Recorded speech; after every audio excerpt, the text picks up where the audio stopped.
Senhor esteja convosco. Proclamação do Evangelho de Jesus Cristo segundo Lucas. Naquele tempo, a mãe e os irmãos de Jesus aproximaram-se, mas não podiam chegar perto dele, por causa da multidão. Então anunciaram a Jesus: tua mãe e teus irmãos estão aí fora e querem te ver. Jesus respondeu: minha mãe e meus irmãos são aqueles que ouvem a palavra de Deus e a põem em prática. Palavra da salvação.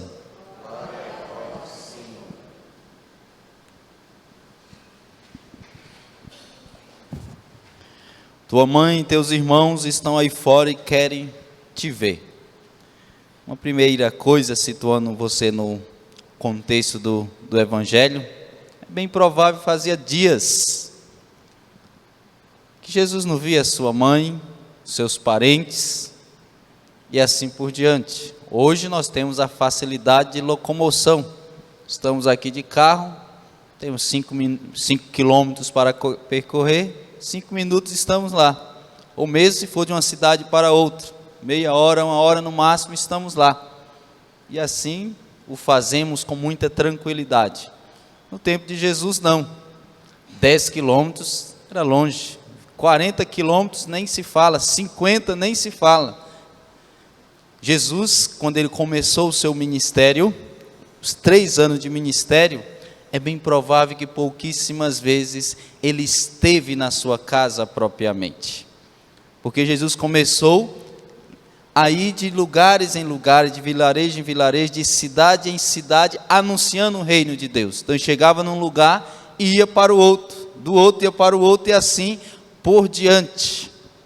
Tanto é, quem conhece, já teve a oportunidade de ir lá na Terra Santa, consegue perceber a distância dos lugares onde cada coisa aconteceu, onde cada discurso que Jesus fez, falando sobre o reino de Deus aconteceu, e assim por diante. Tanto é que no momento que ele fala, as raposas têm toca, os pássaros do céu têm ninho, mas o Filho do Homem não tem onde reclinar a cabeça. Porque Jesus vivia itinerante, de lugar em lugar, anunciando o reino de Deus.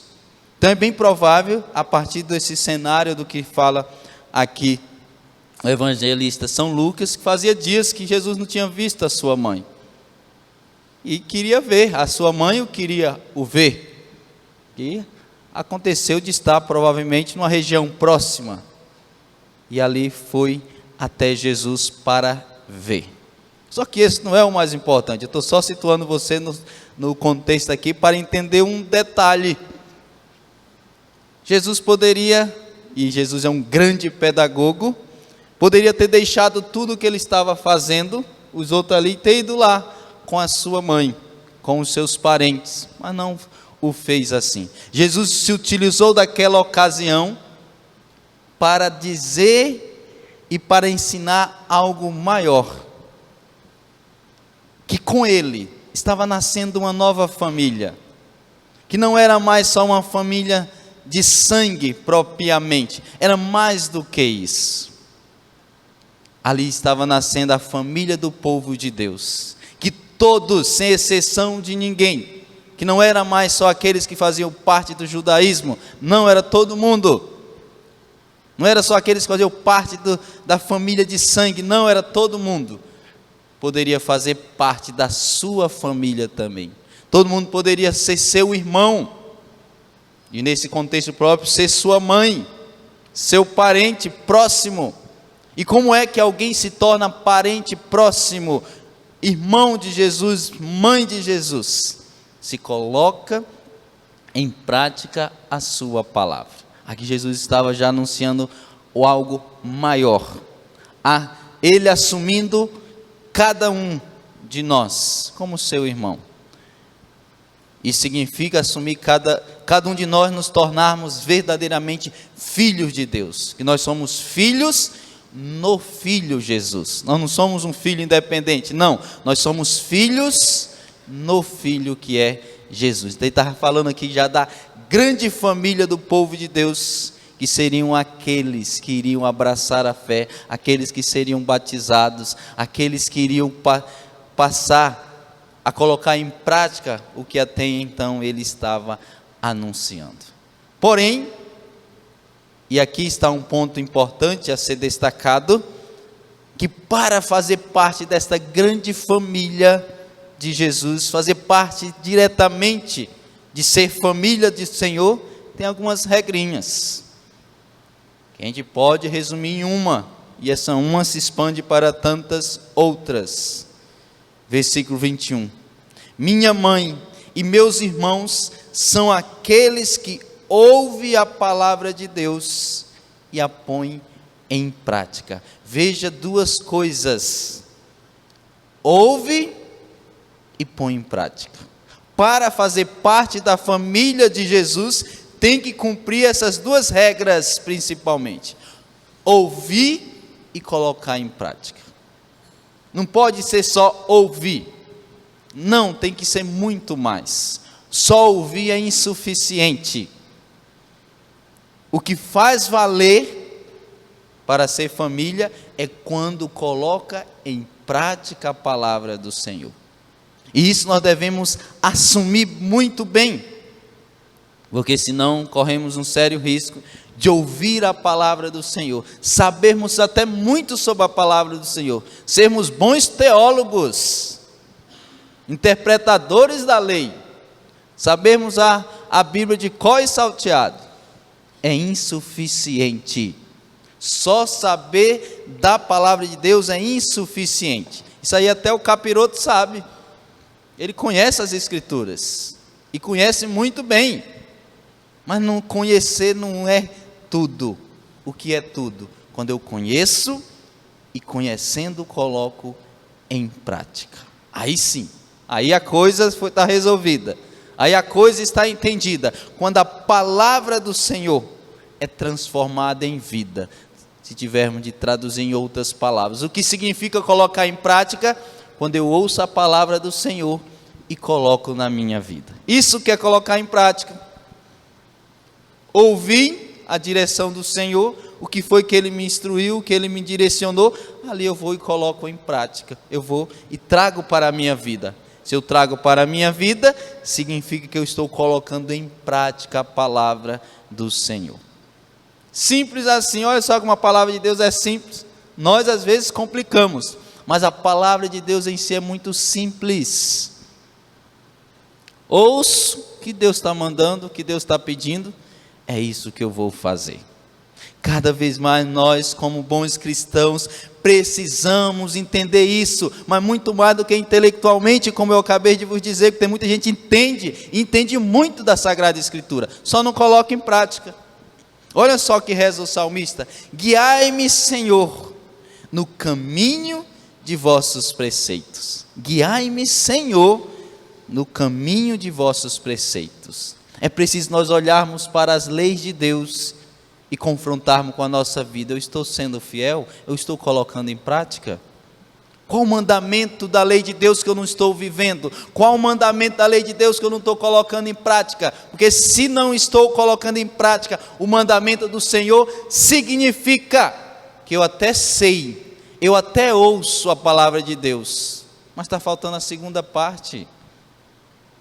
E não pode faltar a segunda parte. Para uma boa limonada, não pode faltar todos os ingredientes.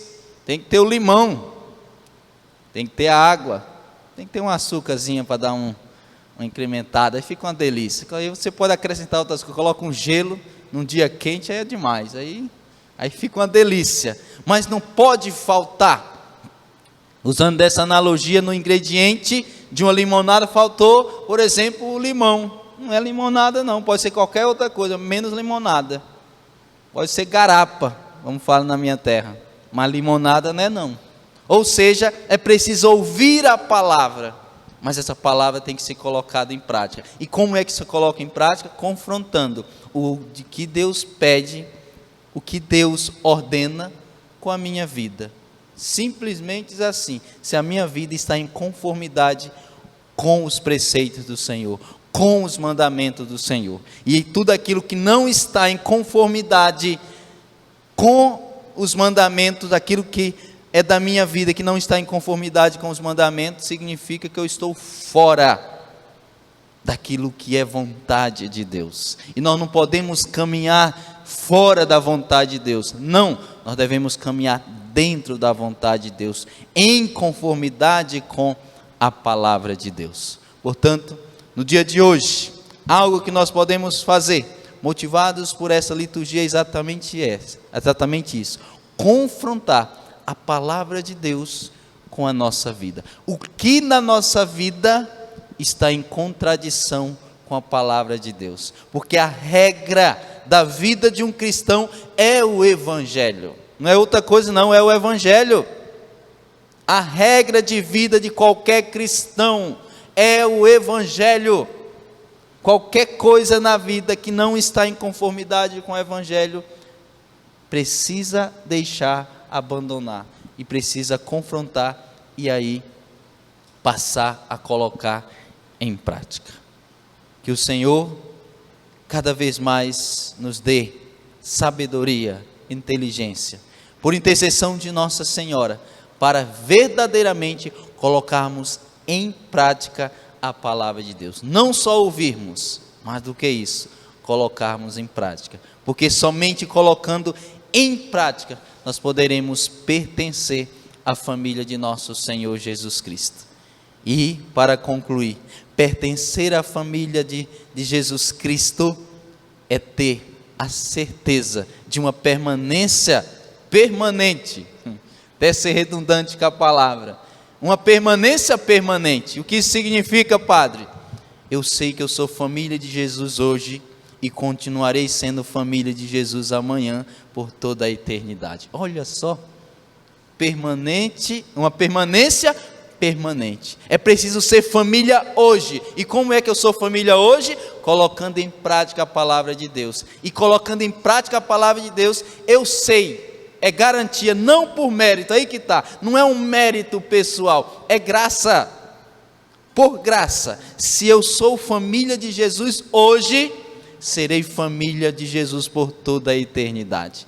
Portanto, não escolha viver diferente da proposta do Evangelho. E se tiver alguma coisa na tua vida que esteja diferente, corrija, para ser família hoje e ser família por toda a eternidade. Gostou desse vídeo? Acesse nossa playlist para assistir outros vídeos do canal. Se inscreva agora mesmo no meu canal, Padre Helenildo Pereira. Deixe o seu joinha, ative o sininho para receber notificações e não se esqueça de compartilhar, para que mais pessoas sejam alcançadas pela evangelização. Que Deus abençoe você e até o próximo vídeo.